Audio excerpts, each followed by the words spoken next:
Hola, buenos días y bienvenidos al webinar Microsoft Fabric de Cabo a Lago. En esta sesión pues la va a impartir nuestro compañero Richard Luis, Data en AI Technical Lead en Bernetech, y se centrará un poco en la experiencia de ingeniería de datos que nos proporciona Microsoft Fabric a través de herramientas como Data Factory o Power BI. Empezará con la extracción de los datos y su integración en el Data Lake y acabará creando un modelo de datos para Direct Lake, que es el nuevo modo de conexión anunciado por Microsoft en Fabric y que promete aprovechar lo mejor de los modos tradicionales.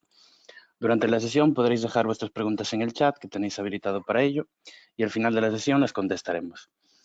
Ahora sí, Richard, todo tuyo, puedes empezar y vamos allá. Gracias, Yago. Buenos días a todos, chicos. Bueno, vamos a, como nos ha descrito un poquito Yago, a hacer un recorrido por los elementos que forman parte de Fabric, ¿vale? Siempre desde el punto de vista de, bueno, de unas labores que llevo yo más a cabo, que es la parte de ingeniería del dato, en la que más estoy vinculado en mi día a día. Y lo que he hecho es explorar un poco Fabric para daros a conocer esa experiencia, ¿vale? Eh, haremos ese recorrido y iremos viendo cuáles son los artefactos, los conceptos que aparecen en este nuevo mundo de Fabric para trabajar con datos, ¿vale? Entonces empezaremos describiendo un poquito mi experiencia como ingeniero del dato estos últimos años. Hablaremos un poquito de un concepto bastante importante dentro de Fabric, que es el One Lake, y luego haremos un ejemplito. Os enseñaré cómo hemos hecho los procesos de carga sencillos, obviamente a modo de demo, para llevar los datos pues desde nuestra base de datos de ejemplo de Conergy a un Power BI que hayamos hecho con Direct Lake y con Fabric, ¿vale? Y acabaremos haciendo un pequeño resumen de los elementos que creemos que están por llegar, ¿vale? A Fabric. Recordar que la solución actualmente, esta nueva plataforma está en preview, ¿vale? Lo digo porque que no os extrañe algún error de la interfaz, algún error que salte un poco raro, porque, bueno, a día de hoy se produce, ¿vale? Eh, Vamos a utilizar una licencia de prueba, ¿vale? Que podéis activar ustedes también si queréis probarlo y tenéis acceso al entorno de Power BI. Y nada, vamos allá un poquito. Yo cuando comencé a trabajar con todo el mundo de los datos, mis herramientas principales de desarrollo eran un poquito oscuras, ¿vale? Era Microsoft SQL Server como conjunto, donde utilizábamos tanto casi todos los servicios o todos los servicios que nos proporcionaba esta solución. Entre ellas, Integration Services, Reporting, la base de datos, el motor de base de datos con una experiencia o unas interfaz, como veis, ¿no? Un poquito dura. Siempre nos llamaban los chicos del backend, de la parte de atrás, y nos decían que todo ese trabajo que hacíamos en el backend, si no se representaba bien, pues al final no iba a obtener sus frutos. Principalmente se dieron comienzos arquitecturas donde SQL Server ya a través de uno o varios servidores, pues nos daba los recursos, las herramientas para hacer nuestros pequeños o grandes, en algunos casos, data warehouse, ¿vale? Consumir información estructurada, principalmente alojarlo en una capa de staging donde teníamos los datos temporales en batch y demás, y utilizar Integration Services también para hacer las transformaciones de los datos. Entre SQL e Integration Services hacíamos nuestros modelos, nuestros datamart, para ser consumidos por Excel en aquellos tiempos, Reporting Services, hasta que en 2015 aproximadamente, julio de 2015, si no me equivoco, apareció Power BI Desktop con Power Query, ¿vale? Power Query también venía un poquito antes apareciendo en Excel con los Power, con los add-ins de Power, los Power Rangers que llamaba yo. Y bueno, cambió un poquito la forma de trabajar con los datos, de preparar y transformar los datos y modelar los datos. Con Power Query se nos hizo un poco más cómoda. Es verdad que no cubría todas las necesidades de modelado que podíamos tener en Data Warehouse tradicionales sobre arquitectura on-prem, pero sí es verdad que nos dio una interfaz mucho más sencilla, donde tuvimos que aprender M, Power Query, eh, pero aún así, en muchos casos Power BI se alimentaba de soluciones más corporativas, de data warehouse más corporativos, que en algunos de esos casos estaban alojados en SQL. Cuando llegó la parte de Azure, algunas de estas soluciones se migraron con el mismo concepto, es decir, máquinas virtuales donde alojábamos nuestras bases de datos de staging, data warehouse y nuestros servicios de integration services o reporting services para para quitarnos un poco de encima los recursos on-prem. Pero seguíamos teniendo una infraestructura IaaS, ¿vale? Donde al final nuestros recursos, nuestro SQL, nuestro Microsoft SQL Server estaba instalado con todos sus servicios en servidores de Azure, en máquinas virtuales de Azure. El siguiente paso bueno, con todo este mundo allá por 2008, recuerdo yo haber empezado a tocar cositas, fueron las arquitecturas en Azure, ¿vale? Ya no basado en máquinas IA, sino basadas en recursos pensados para tratar con conjuntos o con volúmenes de datos más altos, con complejidades de datos más altas, con estructuras menos estructuradas, por decirlo de alguna forma, y empezaron a aparecer recursos como Data Factory, Databricks, Azure Data Lake Gen 2 y Power BI, ¿vale? Entendiendo que nuestro almacenamiento, nuestra capacidad de almacenamiento recaía en el Data Lake, Data Factory se utilizaba principalmente para esa extracción de datos, Databricks para toda la parte de preparación y transformación de nuestros datos, ya fueran para un data mart, para modelos de ML o para lo que necesitáramos, y Power BI un poquito en la parte de transformación, ¿vale? Este fue el primer paso o uno de los pasos que se dieron hacia Azure y los recursos, los elementos que empezaron a aparecer dentro de esta plataforma. Las certificaciones del DP203, al final teníamos que conocer muchos elementos, ¿vale? Muchos elementos bueno, muchos elementos, muchos conceptos, que si Service Principal, que si identidades de Azure. Fue un cambio bastante importante. Y además nos teníamos que preocupar de un costo efectivo, ¿vale? Y localizar, ir monitorizando y haciendo un seguimiento de cuáles eran los recursos que me estaban costando más, ¿vale? Y dónde podía mejorarlo.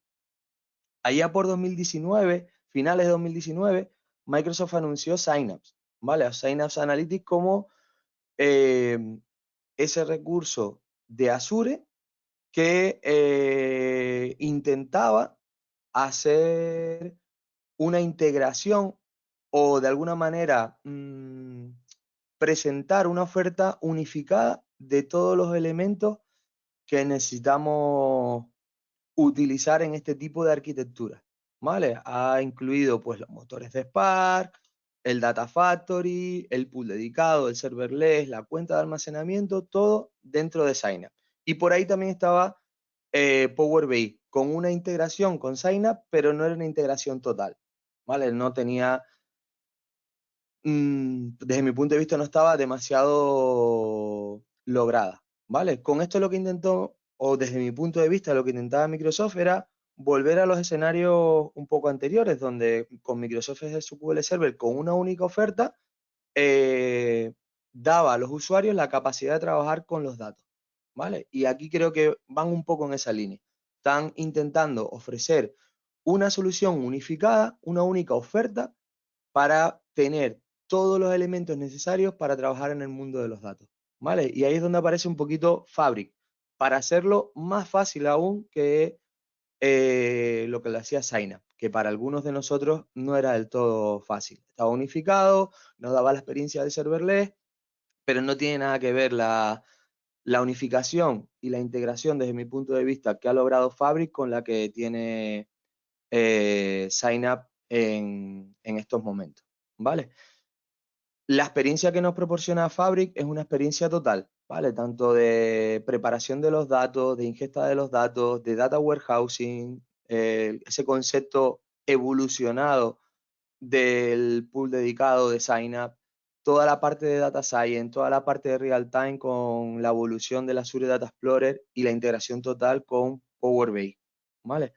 además lo han unificado también en la interfaz, ¿vale? Ya no es solo que hablemos de una integración de recursos a nivel de ubicación, sino que lo han integrado con una interfaz muy aceptada y muy comúnmente distribuida, que es el espacio de Power BI, ¿vale? Que es la aplicación, el servicio web de Power BI.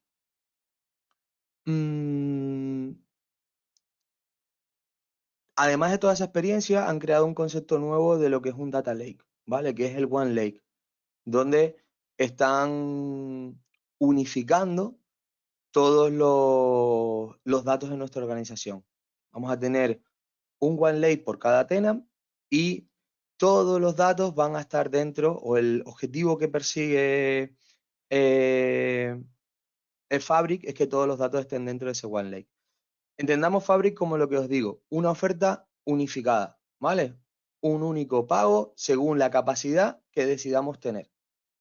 En escenarios como Signup nos teníamos que preocupar de lo que consume mi Spark, de lo que consume mi Data Factory, de lo que pueda consumir mi pool dedicado. Aunque en el caso del pool dedicado sí teníamos unas tarifas puestas, es decir, al final teníamos un precio por hora y sabíamos lo que iba a consumir. En Fabric lo que han hecho es hacer ese enfoque en cuanto a los costes, ¿vale? Nosotros podemos contratar una capacidad de Fabric y esa capacidad de Fabric nos va a dar capacidad para ejecutar cualquier motor de cómputo de los que hemos visto. Spark, Data Factory, y no nos tenemos que preocupar cuánto tiempo se están ejecutando, porque pagaría más. Nos tenemos que preocupar en optimizar las cargas de trabajo para que la capacidad contratada me dé el mayor uso posible. Pero yo sé que después de una hora, con mi capacidad funcionando, voy a pagar X y en un mes voy a pagar X. Puedo escalar, puedo aumentar los recursos de esa capacidad, pero sé la tarifa que voy a tener. Porque una tarifa precio hora, ¿vale? Lo esté ejecutando o no lo esté ejecutando. Ejecute una hora o ejecute 5. Nosotros nos pasaba mucho que cuando hacíamos una estimación de infraestructura, o nos pasa mucho cuando hacemos una estimación de infraestructura de datos en Azure, hay que tener, todos nos piden estimación de costes, ¿vale? Estimación de costes. ¿Y en qué se basa la estimación de costes en Synapse? Pues en la cantidad de procesamiento que haga. Cuantas más horas de procesamiento haga, ya sea con Spark, con Data Factory o con cualquier recurso, más voy a pagar. En Fabric la idea cambia un poquito. La idea es, oye, tú contratas esta capacidad, sabes que son tres, la F2 creo que está alrededor de 300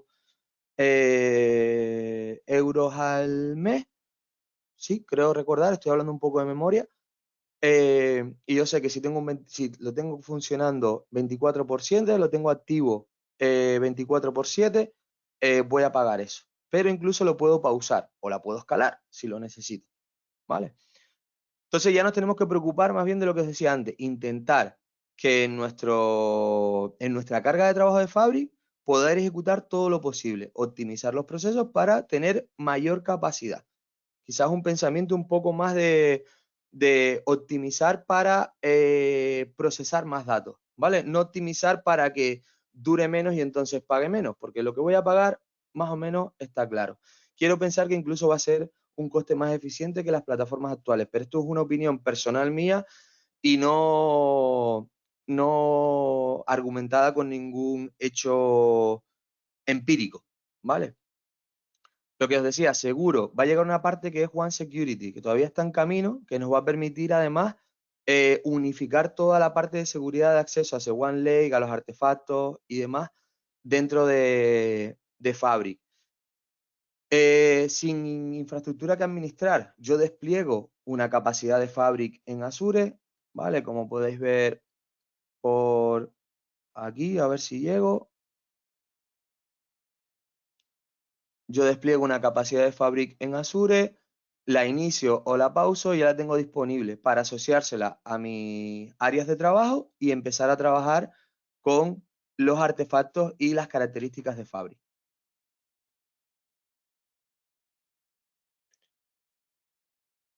Entonces, desde el punto de vista de solución unificada, interfaz común, costes, desde mi punto de vista, más eficientes porque tenemos un precio mes que nos va a marcar un tope de nuestro coste según la capacidad que tengamos contratada. Digo un tope porque siempre lo podemos pausar, ¿vale? O incluso podríamos escalarlo.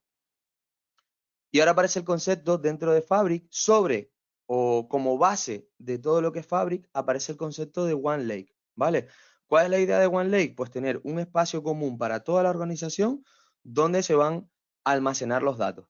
Y cuando digo común no quiere decir que no se pueda securizar. Ese One Lake se va a dividir en áreas de trabajo, ¿vale? Y dentro de One Lake, el primer nivel de organización que vamos a encontrar son las áreas de trabajo.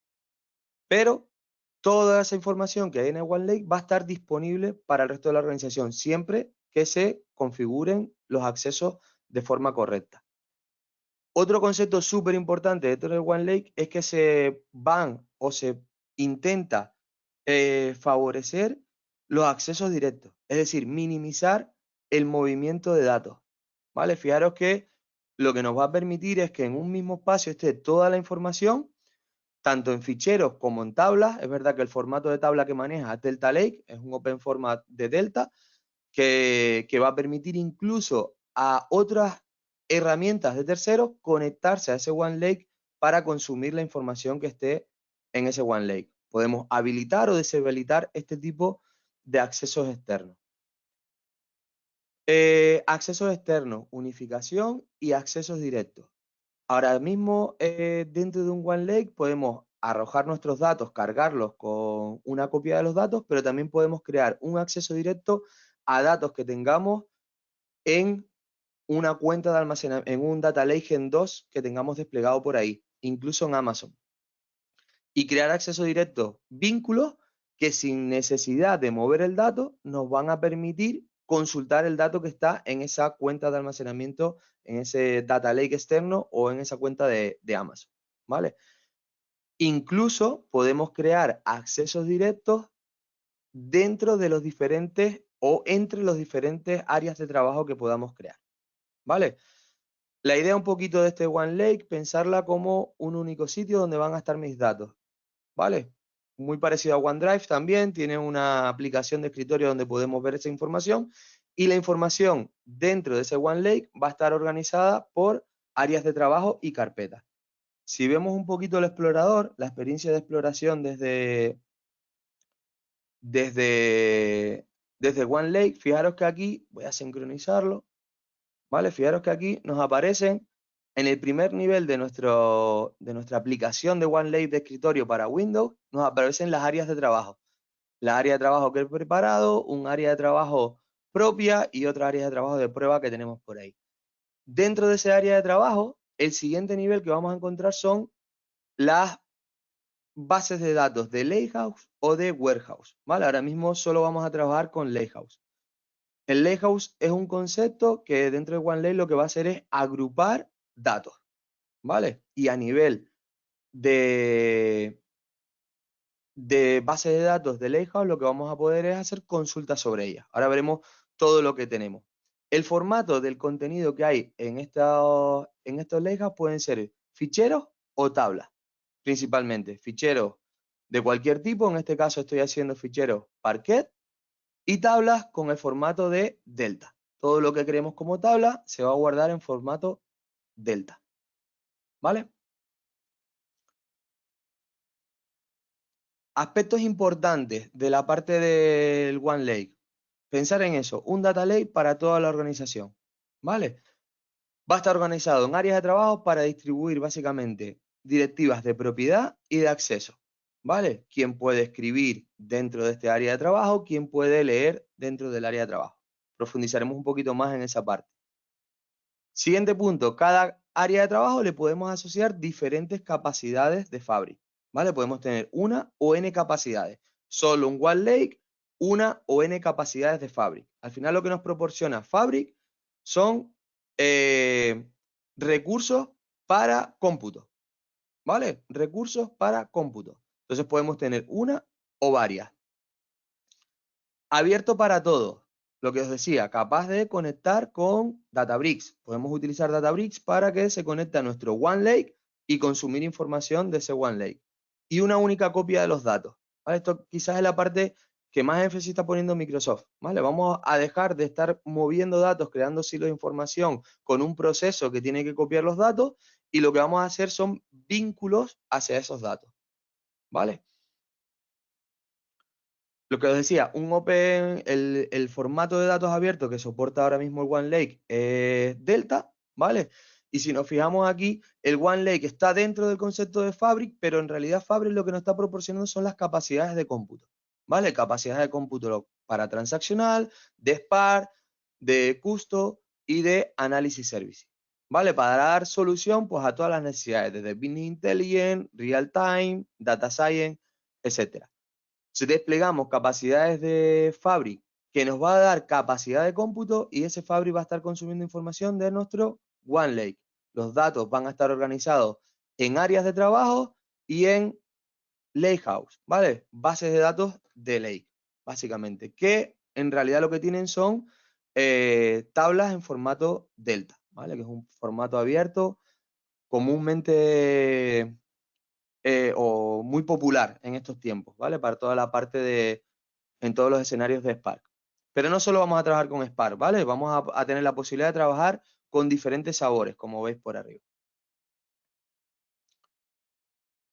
Lo veíamos un poquito en el navegador de Windows, ¿vale? Tenemos el OneLake, las áreas de trabajo, ¿vale? Que nos van a representar una carpeta dentro de nuestra área de trabajo, y luego dentro de esas carpetas, pues tendremos subcarpetas formadas por nuestros diferentes lakehouse o warehouse, ¿vale? Dependiendo del tipo de base de datos que tengamos. No voy a entrar en detalle entre lo que es un lakehouse y un warehouse, para eso la sesión del próximo jueves, si no me equivoco, que Rafa pues nos explicará las diferencias y ventajas e inconvenientes de cada uno de ellos, ¿vale? Bueno, más que ventajas e inconvenientes, las capacidades que tiene, porque creo que ambas son totalmente potentes. Una de las cosas que me he dado cuenta con Fabric es que ya no solo importa, porque el rendimiento es muy potente en casi todos los escenarios, y casi que están poniendo más énfasis en las capacidades que tiene tu equipo. Sí, si tu equipo y tus perfiles son más de Spark, pues tienes la capacidad de utilizar Spark, el motor de cómputo de Spark. Si son más de SQL, también vas a poder utilizar SQL. Tienes a disposición de todos los usuarios los diferentes sabores, y que cada uno elija con lo que se siente más cómodo, ¿vale? Luego obviamente habrá que afinar en rendimientos y más, pero es verdad que el Direct Lake pues está bastante logrado en ambos escenarios. O estará, porque todavía está en preview y da algún sustito por ahí. Espero que se entienda la organización, ¿vale? Al final nuestro OneLake va a estar bajo el paraguas de esas áreas de trabajo que creamos en Power BI. ¿Vale? Y va a ser la forma de organizar los datos dentro de nuestro único lago de datos de la organización. ¿Cuál es la aproximación que vamos a hacer? Yo como ingeniero del dato siempre hemos organizado nuestros data lake por capas, ¿vale? Lo que se conoce creo que como la arquitectura medallón, en la que creamos capas de nuestros datos relacionados con el nivel de madurez del dato. Si no lo mismo el dato más crudo, es decir, tal cual los traemos o tal cual nos llega a nuestra cuenta de almacenamiento, que suele estar en una capa bronce representado aquí, raw, cruda, como la queramos llamar. Y ahí fijaros cómo también podemos utilizar OneLake para hacer ese tipo de aproximaciones, ¿vale? En este caso os proponemos que cada una de las capas de madurez del dato esté asociada a un área de trabajo, ¿vale? ¿Qué nos va a permitir eso? Que los usuarios poder diferenciar o asignar la seguridad en base a la madurez del dato, ¿vale? Por ejemplo, para la parte de bronce, probablemente los que puedan escribir y leer sean los ingenieros de datos, ¿vale? O los que trabajan con los datos, los que preparan los datos. En la capa Gold, probablemente a mis usuarios finales les dé acceso de lectura nada más, ¿vale? Y a lo mejor no les doy ni acceso en el área de trabajo bronce, donde están los datos más crudos. Esto no quiere decir que tengamos que tener una única área de trabajo bronce o una única área de trabajo silver, podríamos segregar. Va a depender un poquito de cómo se organice nuestro equipo, nuestra labor, si tenemos un equipo core que trabaja con todos los datos y se encarga de integrarlo, pues a lo mejor tiene sentido tener una única área bronce, pero al menos probablemente vayas a tener dos, porque habrá que diferenciar entre datos sensibles, datos no sensibles. Un poquito la idea es esa, que se pueden utilizar las áreas de trabajo para securizar el acceso y establecer el acceso según el nivel de madurez de los datos. Importante, actualmente esta parte de seguridad se va a gestionar a través de los roles del área de seguridad. Para acceso de escritura necesitamos ser administradores, miembros o colaboradores del área de seguridad. Para el acceso de lectura, directa sobre el lake, ¿vale? Es decir, con el explorador del lake que veremos ahora, también administrador, miembro o colaborador. Sin embargo, para acceder a los datos generales y acceder en formato lectura desde la endpoint de SQL, deberíamos de utilizar el rol de visor, ¿vale? El rol de visor va a proporcionar acceso de lectura a los usuarios, pero de lectura a través de los endpoints de SQL. No pueden acceder a través de los exploradores de Lakehouse para ver los ficheros y el contenido. Permisos sobre SQL. Tenemos las bases de datos de Lake que están sujetas a un endpoint de SQL y a esos visores le podríamos denegar el acceso a ciertos objetos, ¿vale? Podemos hacer DNI de ciertos objetos para que no vean información de tablas sensibles, por ejemplo. En el ejemplo, voy un poquito rápido porque nos queda, la sesión es un poquito corta y quiero enseñaros también el portal, ¿vale? Pero creo que estas bases son importantes. En el ejemplo que vamos a ver, os pongo un escenario donde en una única área de trabajo, ¿vale? Que es la de Fabric de Cabo a Lago, vamos a tener dos Lakehouse, ¿vale? Esos dos Lakehouse nos van a proporcionar dos endpoints de SQL también. Uno donde van a estar los datos crudos organizados en forma de batch, ¿vale? De lotes, ahora lo veremos. Y otro donde vamos a tener los datos transformados. Pues ya no vamos a crear nuestra dimensión de productos, nuestra dimensión de clientes, etc. El usuario de Bernité va a tener acceso de colaborador, administrador y vamos a poder hacer y deshacer lo que queramos. El usuario RL Díaz únicamente va a tener acceso de lectura, ¿vale? Vamos a ver un poquito, vamos a entrar un poquito en Fabric. Fijaros, el espacio de Power BI, fijaros que es la aplicación de Power BI, lo único que hemos asociado a este área de trabajo una capacidad, que en este caso creo que es la de pruebas, ¿vale? Fijaros que por aquí he asociado la capacidad de pruebas, pero también podría asociar una capacidad que haya desplegado en Azure, ¿vale? Si yo elijo esta, podría seleccionar aquí la que os acabo de enseñar que está arrancada. Vamos a dejar la que tiene, cerramos por aquí. Entonces, es un área de trabajo de Power BI donde además voy a tener una serie de artefactos nuevos, ¿vale? ¿Qué artefactos? Pues voy a tener conjuntos de datos predeterminados, hablaremos de ellos. Lakehouse, lo que os he comentado, ¿vale? Es el espacio que se crea para un subconjunto de datos que queremos agrupar, ¿vale? Dentro de nuestro OneLake. Al final está representando una rutita en nuestro OneLake. Luego tenemos elementos, conjuntos de datos que ya conocemos de Power BI. Tenemos elementos de ingeniería del dato como son los flujos de datos Gen 2, los notebooks y las canalizaciones de datos, ¿vale? Entonces, en este escenario, lo primero que vamos a hacer es intentar cargar o ver cómo podemos cargar los datos desde una base de datos de Azure SQL a nuestro OneLake, ¿vale? Dentro del Lakehouse de Conergy, que es el nivel más crudo, ¿vale? Os voy a enseñar cómo queda Conergy. Conergy queda organizado con una estructura de tablas, una estructura de ficheros y nuestros ficheritos lo hemos organizado por lotes, una carpetita RAW donde tenemos cada una de las extracciones de datos que hacemos de la base de datos diaria. En este caso, para el ejemplo, son extracciones full, ¿vale? Pero ahí tenemos todos los ficheritos. Si seleccionamos esta carpetita, vemos cómo vemos los ficheritos Parquet que hemos generado. ¿Cómo hemos hecho esta carga? Con una canalización, ¿vale? Que es un elemento nativo de Data Factory que han integrado dentro de Fabric, ¿vale? Y que nos va a permitir, si abre, que ya os digo que a veces se nos quedaba un poquito aquí, que nos va a permitir de una forma sencilla copiar los datos, ¿vale? En este caso, nosotros para hacer esta copia utilizamos el asistente, un asistente muy sencillote que nos permite elegir los orígenes de datos que queramos y realizar una copia de una forma bastante intuitiva. El origen que hemos asociado es la base de datos de Azure SQL. El destino, nuestro lakehouse de Connery, en la carpetita RAW, y para cada una de las ejecuciones nos va a crear una subcarpeta con la fecha del día en el que se han creado. ¿Vale? De manera que esas extracciones que hacemos en cada ejecución se van guardando por carpeta. Fijaros que como destino en el lakehouse tenemos la opción de elegir también tablas.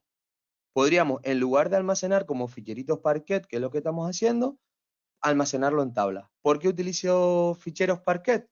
Pues porque creo que en este nivel del dato, cuando estamos haciendo una copia desde los orígenes, hay que tener los datos los más crudos posibles, ¿vale? Y tener toda la información de todas las extracciones. Si lo hago en una tabla, directamente me va a sobreescribir el contenido de la tabla con cada uno de los batches. Si lo organizo en carpetas, siempre tendré cada una de las extracciones que se hizo en cada día, ¿vale? A través de esta copia de datos. Y en un momento dado podría volver a una versión anterior. Aunque con las tablas Delta también tenemos ese sabor, pero bueno, lo contaremos en otra charla. Vale, vamos a dejar esto ejecutando por aquí, con el riesgo de que pueda fallar, pero son cosas del directo. Hemos venido a jugar. ¿Vale? Eso nos va a generar una nueva carpetita para el día 15, que no tenemos ahora mismo en el Lakehouse. ¿Vale? Fijaros que por aquí solo tenemos hasta el día 14. ¿Qué otras opciones tenemos para copiar los datos? Pues aparece el fantástico Dataflow Gen 2. ¿Vale? Que si lo veis por aquí, es una maravilla, porque es muy, muy, muy intuitivo. Seguro que aquellos que trabajáis con Power BI sabéis de qué hablo. ¿Vale? Podemos conectarnos a un origen de datos, establecer la cadena de conexión.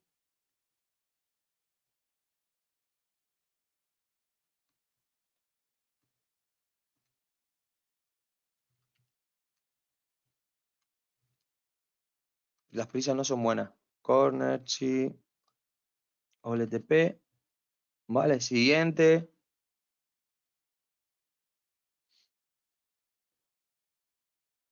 Tarda un poquito. Bueno, aquí podríamos elegir la tabla de ese origen de datos que queramos trabajar, por ejemplo, nuestra tabla de product, ¿vale? Y crear un flujo de datos para hacer transformaciones. Podríamos elegir más de una para combinarlas, para prepararla como nosotros queramos. Pero la ventaja de ahora es que nos permite agregar un destino, ¿vale? Y ese destino podría ser un lakehouse, es decir, una de los lakehouse que hayamos creado dentro de nuestro OneLake, ¿vale? Seleccionándolo, haríamos nuestro siguiente, nos aparecían los lakehouse que tenemos disponibles, ¿vale?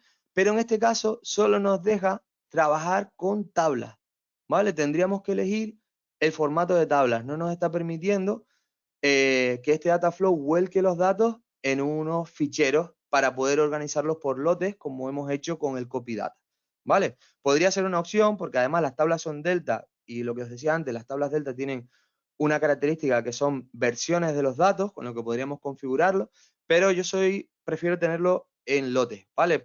Igual es por defecto de fábrica, de buenas prácticas de data lake, de diseños de data lake que hemos seguido durante estos últimos años. Entonces también podríamos utilizar este componente para hacer nuestra ingesta. Yo lo he utilizado más en la parte de transformación, lo veremos luego. Vamos a cerrar por aquí. Sí. Vale, el siguiente paso de nuestra transformación de nuestro proceso de ingesta de datos para llegar a un Power BI es enseñaros un poco, bueno, la organización de las carpetitas ya las habéis visto, enseñaros esta actividad que hemos colocado aquí de generar tablas delta, ¿vale? Cuando estamos en el lake, estos ficheritos yo los cargo y lo único que se crean son los ficheros. Fijaros en las carpetitas que ya se han generado del día 15 y lo único que he hecho es copiar los ficheritos Parquet. Yo puedo transformar estos ficheritos directamente en tablas delta dentro de este lakehouse con esta opción, ¿vale? Pero claro, yo cada día estoy volcando los datos. Yo lo que pretendo en este nivel del lakehouse es que mis tablas de lake estén apuntando al último batch que he procesado. En este caso son full, pero podrían ser incrementales, diferenciales, lo que fuera. pero quiero que este contenido, cuando yo hago un select sobre esta tabla, me esté volcando los datos que hay en cada una de, bueno, en la última carpeta que he cargado, ¿vale? Para eso dentro de la orquestación del pipeline, lo que he creado es un cuaderno que nos hace esa transformación, que nos crea a partir del último ficherito que he cargado, que se lo paso por parámetro, una tabla delta. ¿Vale? Simplemente estoy sobreescribiendo. Incluso en este momento, haciéndole el override, también podría acceder a las versiones de cambios de esa tabla, porque es una de las características que tiene el formato delta, sobre el cual se crean las tablas en OneLake. Todas las tablas de OneLake están en formato delta. Vale, entonces, fijaros que he creado una canalización dentro de Power BI, ¿vale? Dentro de Fabric, que me permite hacer cosas muy similares a las que hacíamos en Data Factory. He hecho la ingesta de los datos de un lote, estoy actualizando las tablas delta para que apunten, al último lote cargado, ¿vale? Y el siguiente paso es, en este caso, utilizar también un cuaderno de Spark para crear las tablas deltas de STD, ¿vale? Aquí ya es un poquito más, aquí ya estoy combinando los datos, ¿vale? He cargado todos los ficheritos, nuestras categorías, nuestros productos, nuestras ventas de cabecera, nuestras líneas de venta, y fijaros que estoy haciendo transformaciones, ¿vale? Estoy haciendo join, estoy quedándome con ciertas consultas, con ciertas columnas, perdón, y estoy creándome este modelito que hay aquí, ¿vale? Para yo poder trabajar con Spark, con estos cuadernos de Spark, utilizando como base el último ficherito o el último lote de ficheros que he cargado en mi capa RAW, he creado un acceso directo, ¿vale? No he movido los datos desde RAW hasta STD, que es el siguiente nivel que veis por arriba, sino lo que he hecho es crear un acceso directo, ¿vale? Simplemente simplemente desde la experiencia de Lakehouse, vámonos al explorador de Lakehouse que tenemos aquí, ¿vale?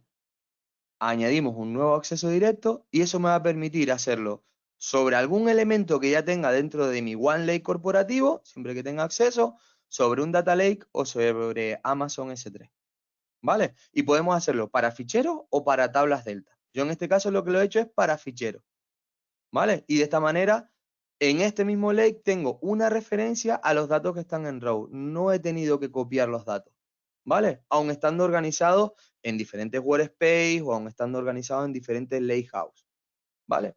Se puede hacer a través de cualquiera de esas opciones. Es más, si fijamos aquí en el nuevo acceso directo, cuando selecciono, fijaros que me salen áreas de trabajo de Fabric y también nos salen algún lakehouse de mi área de trabajo personal, ¿vale? Con lo que si tengo acceso, puedo crear accesos directos con lakehouse que no estén en mi área de trabajo o en el área de trabajo actual. Vale, eso nos posibilita lo que os he dicho, generar todas las transformaciones, que los teníamos por aquí, y crear nuestro pequeño modelito que vemos. ¿Vale? DIN Customer, DIN Date, DIN Product, DIN Story, DIN Sales. ¿Vale? Aquí, para hacer este paso desde nuestros datos crudos que están organizados en carpeta hacia nuestros datos más estandarizados, donde estamos creando un modelito, podemos hacer diferentes aproximaciones. Aquí podríamos solo deduplicar, lo que sea, pero lo que estoy representando es un poquito ese movimiento de datos entre mis capas de la arquitectura que estoy planteando, ¿vale? Organizando los datos por capas. Hemos utilizado Spark, pero también podríamos utilizar los Dataflow, ¿vale? En este caso, fijaros que tengo uno por aquí de ejemplo, muy sencillito, que simplemente nos trabaja la parte de tiendas, donde lo que he hecho es crearme mi team de tiendas, ¿vale? Y lo que le he añadido es, con lo que me he quedado, a ver, perdón, esta, ¿vale? Con lo que me he quedado son con estas tres columnas, de todos los datos originales que podía tener en esa tablita, que son algunos más, pues me he quedado con esa columna final. A ver, por aquí que os lo enseñe. ¿Vale? Esta es la estructura de la tabla de tienda. He hecho una serie de joins con los países para quedarme con la descripción. Preparación del dato, ¿vale? Muy ligera. Y lo he generado. Y le puedo asociar a esta tabla, ¿vale? Le he asociado como destino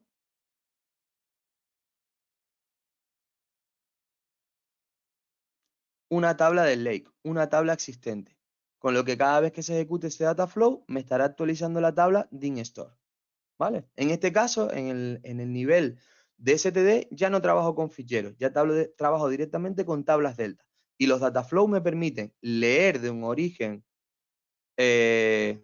raw, ¿vale? Fijaros que el origen de este lake es el warehouse de raw, hacer las transformaciones que queremos leer y volcarlo en un destino que es otro lakehouse, que es el ConerKey STD, donde están los datos transformados, ¿vale? Y con una interfaz muy potente como son la de los Dataflow.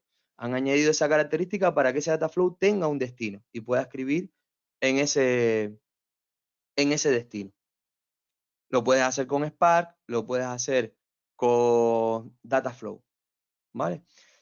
¿Qué diferencia hay? Pues ahora mismo este conector solo permite hacer o append o override, ¿vale? Con lo que o nos sobrescribe la tabla o nos hace un anexado de filas a la tabla existente, ¿vale?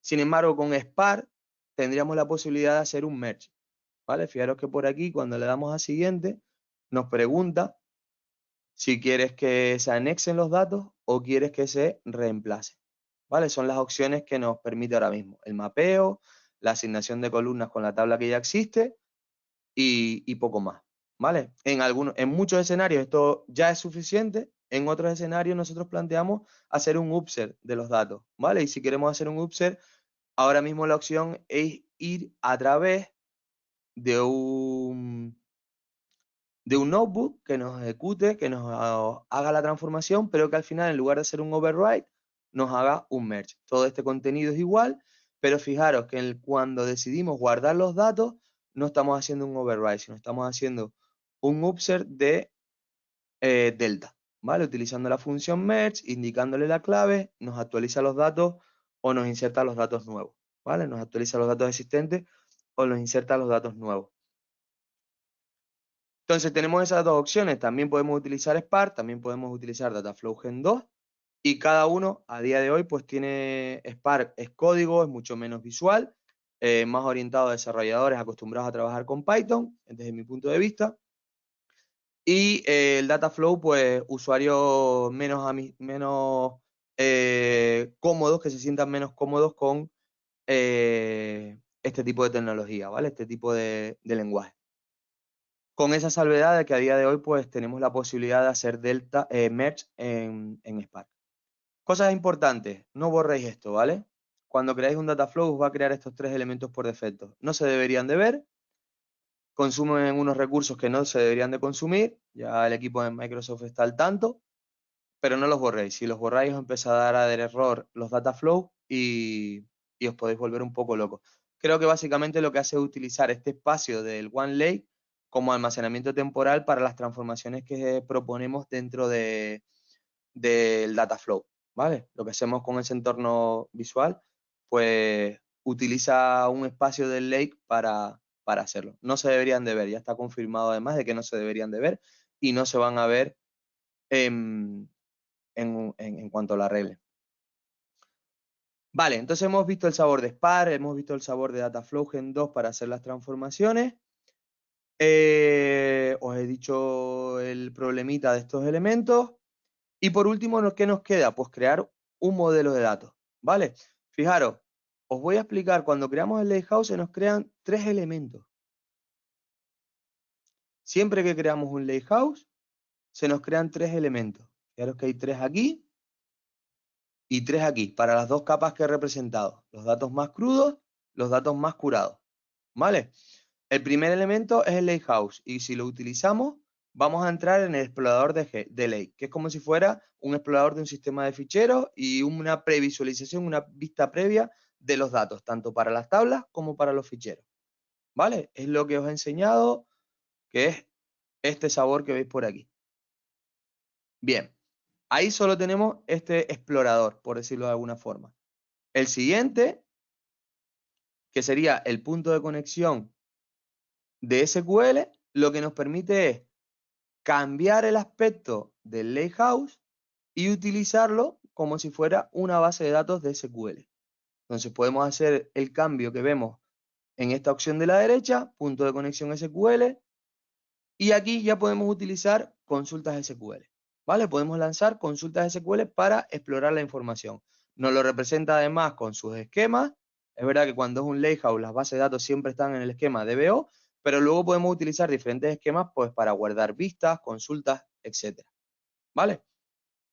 Aquí tenemos dos formas de consultar. Directamente con SQL, nos abre una ventanita donde podemos escribir consultas SQL, pues como esta, por ejemplo, ¿vale? O como esta otra, ¿vale? O crear un esquema, lo que queramos por ahí. Y también tenemos un editor visual o un creador visual de consultas, ¿vale? Donde nos permite arrastrar las tablas y algo parecido, una interfaz pues más amigable, nos permite hacer consultas sobre estas tablas, ¿vale? El resultado de estas consultas, si nosotros queremos quitar, por ejemplo, estas columnas, ¿vale? Quitamos las columnas. El resultado de esa consulta luego las podemos ver en una vista SQL, ¿vale? O incluso editarla como script y crearla, guardar una copia para crearla como una vista, ¿vale? Fijaros cómo esa transformación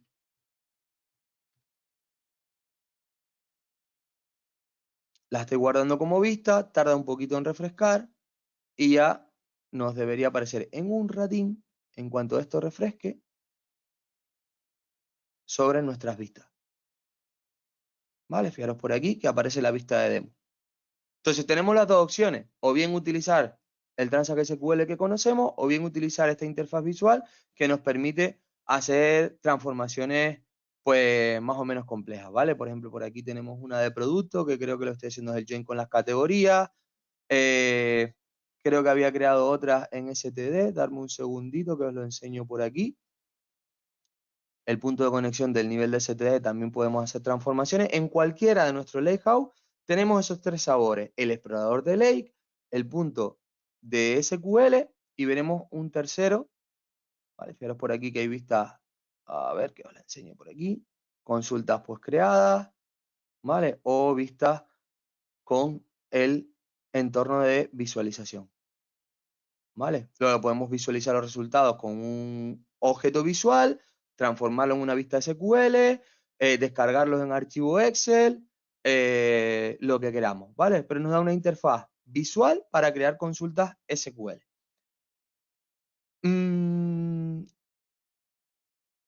El tercer elemento, el conjunto de datos predeterminado. Cualquier lakehouse nos va a crear un conjunto de datos predeterminado, ¿vale? Que viene por aquí. Ese conjunto de datos predeterminado solo lo podemos editar desde el punto de conexión SQL, ¿vale? Entonces, aquí lo veis, aquí veis todos los elementos. Por defecto, todas las tablas de nuestro lakehouse van a formar parte de ese conjunto de datos y se visualiza un poco de esta manera. A ver si os lo enseño el de STD, que me gusta más. ¿Vale? Que tiene las tablitas por aquí de las dimensiones. Y fijaros que aquí no nos permite abrir el modelo directamente. Tenemos que ir a través del punto de conexión SQL. Darle a abrir.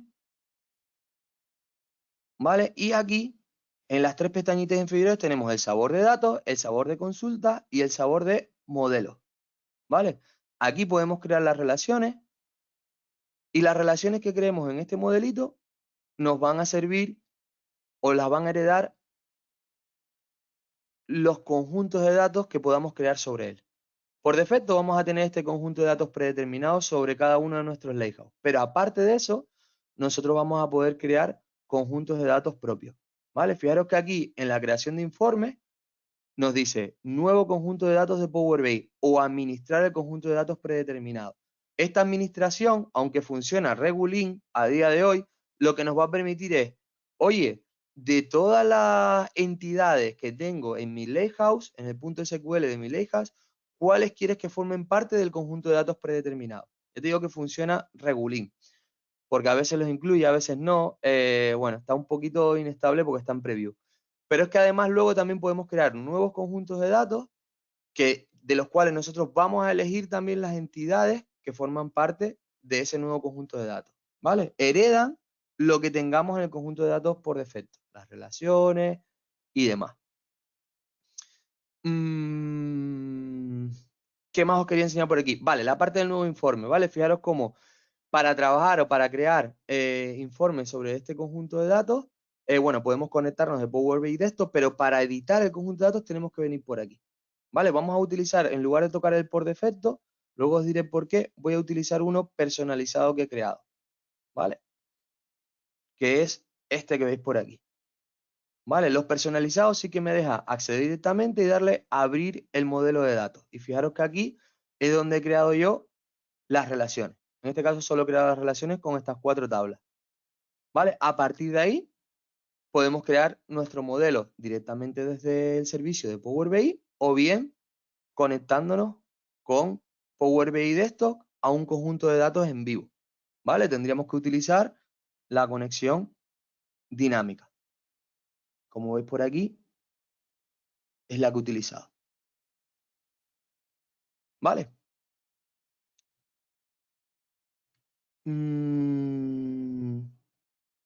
Vale, ya hemos visto esta parte. Lo que os decía de las limitaciones, que bueno, no funciona del todo fino esa asignación de elementos a nivel de conjunto de datos predeterminados, pero sí a nivel de modelos personalizados, ¿vale? Cuando creamos esos conjuntos de datos propios, ¿vale? Entender que cada lakehouse tiene su conjunto de datos por defecto que contiene todas las tablas.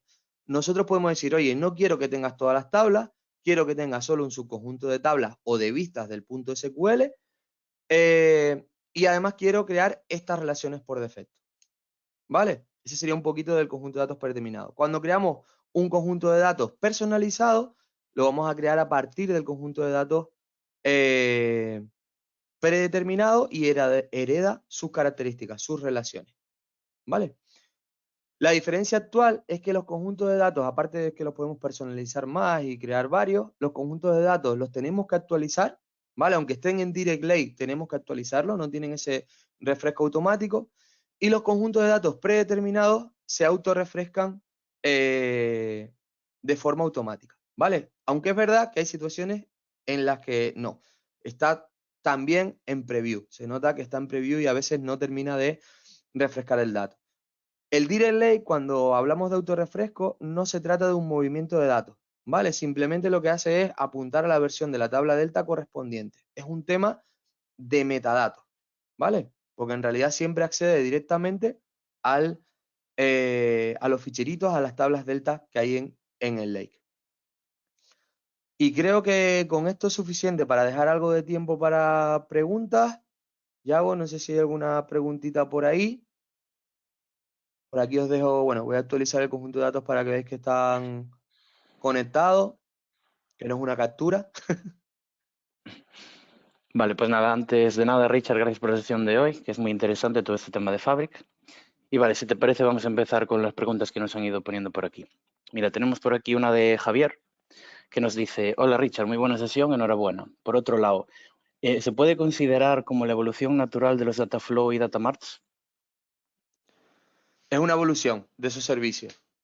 Pero Fabric en sí, o te refieres solo, es que no sé si te refieres solo al concepto de Dataflow, pero el Dataflow Gen 2 es una nueva versión del concepto de Dataflow tradicional, ¿vale? Sobre todo con esa característica del destino. Lo de natural, pues no sé si será muy natural, pero sí está orientado al nuevo concepto de Fabric. Los Datamark van a seguir existiendo y siguen existiendo, ¿vale? Pero ahora aparece un concepto diferente que es el Lakehouse, ¿vale? Donde el dato no está almacenado en una base de datos SQL como los Datamark, sino que está almacenado en el OneLake. Y todos los datos están en el OneLake en formato Delta, ¿vale? Todas las tablas. Han apostado por otra tecnología, ¿vale? Para almacenar los datos, que es la Delta, que es muy potente además en cuanto a analítica. Pensad que los ficheros Parquet ya están, ya es almacenamiento columnar, con lo que ya tienen esa ventaja ganada.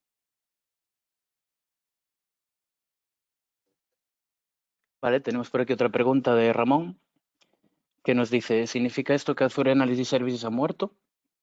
No, no ha muerto. hay otras alternativas. Lo que han hecho es que el motor de DAX se comunique con Delta, con el formato Delta Lake, ¿vale? Pero va a seguir existiendo ese motor. Y Azure Analysis Services como servicio va a seguir existiendo. Es otra Muy bien. alternativa más, ¿vale? Vale, tenemos otra preguntilla por aquí de Ángela que nos pregunta, ¿solo funciona en capacidad premium? No, tiene sus propias capacidades, ¿vale? Cuando nosotros queremos utilizar Fabric, una P1 se corresponde con una F64 de Fabric, ¿vale? Pero fijaros que por aquí todas las capacidades que tenemos de Fabric, ¿vale? Desde una F2 hasta una F2048. Aquí estaría una P1, es decir, si tenemos una P1, también tenemos una F64, creo recordar, ¿eh? Ahora tengo mis dudas si era una 64 o una 16, pero bueno, os lo confirmo en la docu, ¿vale? Hay una equivalencia, pero no solo se tiene que utilizar con Premium, ¿vale? Pensar que Premium además es por Office 365 y aquí el coste de Fabric lo estamos haciendo por un recurso de Azure. Vale, nos comenta Iván, creo que en relación a la pregunta anterior, creo que se refería al datamar de Power BI, ahora en preview. ¿Qué pasará con ellos? Por ahora siguen. Es más, en todos los escenarios de guías que pone Microsoft para elegir entre Data Lake, Warehouse o Datamark, están los tres, ¿vale? Siguen apareciendo los tres, con lo cual no creo que vayan a desaparecer. Simplemente han puesto un elemento más en la ecuación. Vale, nos pregunta Omar por aquí. Excelente sesión, Richard. Como siempre pregunto sobre bibliografía o material para empezar a jugar con este nuevo universo. Hay un Learning Pack muy chulo, propio de Microsoft, que podéis empezarlo sin problema, ¿vale? Es bastante intuitivo y está bastante bien, ¿vale? Creo, a ver si os lo encuentro y os lo dejo, os lo compartimos, ¿vale? Si puede ser. Pero vamos, creo que es este. A partir de aquí tenéis material para empezar a trabajar. Vale, ahora nos pregunta Rocío. Hola, Richard. Muchas gracias por tu siempre ilustrada explicación. ¿La intención de Fabric es comerse de Synapse? Yo creo que son modelos diferentes. Synapse va a seguir en su modelo, pero sí creo que es una evolución de Synapse. Lo que pasa es que no creo que vaya a desaparecer Synapse. Fijaros, a mí lo que me llama la atención es, y esto todos son opiniones personales, porque desde el equipo de Microsoft en ningún momento nos han dicho nada, ¿vale? Pero lo que me da la sensación es que están cambiando la forma de enfocar el servicio. Es decir, ahora tienes un software como servicio, ¿vale? Tú pagas por esa capacidad. En Synapse no, en Synapse tienes que preocuparte de pagar por lo que consume cada uno de los recursos que están dentro de Synapse, ¿vale? Dependiendo de la cantidad y tiempo de procesamiento que estés, pues pagarás más o menos. Aquí te lo presentan de otra forma y además integrado con Power BI, ¿vale? Sí creo que es una evolución de Synapse, pero no creo que vaya a desaparecer Synapse. Incluso veréis en la sesión de Rafa que el pool dedicado de Synapse, el warehouse de Fabric, es una evolución de ese pool dedicado, pero no hay motivo para pensar de que vayan a desaparecer. Y nos dice Rocío también, por otro lado, ¿cuánto más barato se estima que sea Fabric al unificar todos los servicios? Uf, esa cuenta no la he echado, Rocío. Pero mi sensación personal es que va a ser más económico. Lo que pasa es que tendremos que preocuparnos eso, de optimizar los procesos para que se puedan ejecutar todos, ¿vale? O en concurrencia, o todo lo que necesitamos en un tiempo. Porque al final tendremos una capacidad contratada, es decir, aquí tenemos dos unidades de capacidad, ¿vale? Pues para que los procesos se ejecuten, todo va a consumir de estas unidades de capacidad. Si tenemos un notebook consumiendo unidades de capacidad, pues a lo mejor un copy data tiene que esperar a que termine ese notebook. Ahí es donde nos tendremos que estrujar la cabeza para optimizar esos recursos. Muy bien. Nos vuelve a preguntar Ramón, ¿qué licencia necesitan los usuarios que consuman informes? Pues lo que estén, Los que estén con licencia, los que estén por debajo de una F64, si no recuerdo mal, necesitan licencia Pro, ¿vale? A partir de la F64, que es la correspondencia con P1 de Premium, les vale para consumir informe una licencia gratuita, ¿vale? Y os lo confirmo porque creo que tengo una tablita por ahí de correspondencia. Si quieres, vete comentando alguna otra y hago. Vale, Y nos esto lo voy pregunta, mirando. nos pregunta Pero creo que Iván, era 64. si tenemos un sign-up, ¿qué pasará la interfaz de fábrica automáticamente? Se rumorea, Iván, que va a haber una migración. Es decir, que va a haber alguna herramienta de migración, pero no sé si es algo que solo es un rumor o acabará un hecho. Si os fijáis, hay creo que una herramienta ya que os migra de Analysis Services a Power BI, la base de datos, y, y se rumorea que habrá algo para Fabric, ¿vale? Para ese warehouse, pero conversaciones muy, ¿cómo se dice? Muy poco fiable, ¿vale? No es nada que esté en el roadmap o que yo conozca que esté en el roadmap. Vale, nos pregunta Mauro por aquí, ¿hay formación online de Microsoft creada ya para Fabric? Sí, en el learning de Microsoft lo encuentras. Bueno, la que acabo de poner por aquí, lo puedes encontrar. Vale, y tenemos una Hay última de... documentación y formación. Perdón, No, no, perdón. dale, ya, dale. Tenemos una última de Ángela, que nos dice, muchas gracias, Richard. Como siempre, excelente. ¿Qué pasará con la DP203? Buena pregunta. Pues que entrará Fabric, igual que cuando antes la de P203 hablaba de Data Factory, Databricks y de los elementos separados, ahora habla de Synapse, pues acabará hablando de Fabric o sacarán otra certificación para Fabric. Que no creo, ¿eh? Supongo que evolucionará la de P203 porque al final Fabric va a contener toda esa parte de ingeniería del dato. Vale, pues nada, no hay más preguntas, así que si quieres vamos finalizando un poco la sesión. Gracias de nuevo, Perfecto. Richard. Sin Gracias a alguna todos, duda, chicos. sin duda alguna, como podemos ver en esta sesión, el mundo de día de hoy está inundado de datos y en constante transmisión. Y bueno, a medida que ingresamos en la nueva era definida por inteligencia artificial, estos datos se vuelven aún más importantes, ¿no? De ahí la importancia de Fabric. Y nada, por último, para finalizar, me gustaría pediros que rellenarais la encuesta que os aparecerá al terminar la sesión, que sin duda nos ayuda a mejorar en nuestro día a día. Y nada, muchas gracias y nos vemos en la próxima. Gracias, Richard. Nada, por aquí tenéis próximo webinar, ¿vale? De Rafa y un desayuno en Microsoft. Que bueno, ahí podéis, con el QR podéis ver toda la información sobre ello, ¿vale?